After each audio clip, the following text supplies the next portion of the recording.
Koncem listopadu proběhlo v naší aule školní kolo už 16. ročníku pěvecké soutěže Karlovarský skřivánek. Soutěžící předvedli své pěvecké umění před porotou ve složení. Jana Přibylová, Dagmar Dvořáková, Miroslava Landělová, Karolína Kučerová a Karel Šilmandl.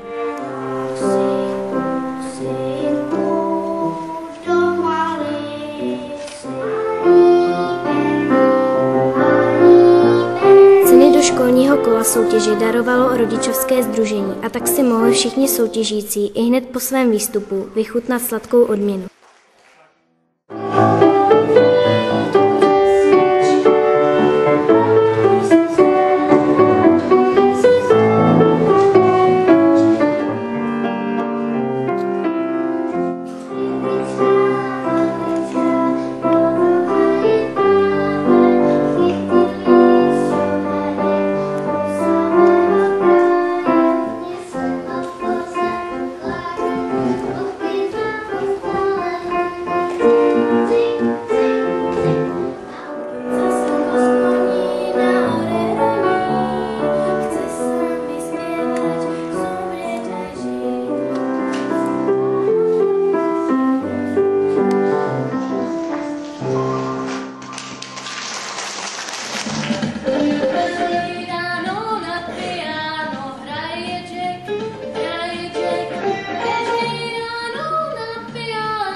A vítězové, ti vedle sladkostí obdrželi poukaz, za který si v Globusu mohli koupit dárek dle svého přání.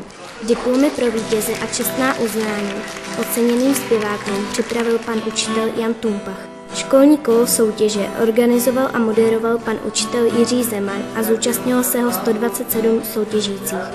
Všichni se snažili jak mohli, ale zvítězili jen ti nejlepší. Ti postoupili do krajského kola soutěže, které se koná 14. a 15. února 2011.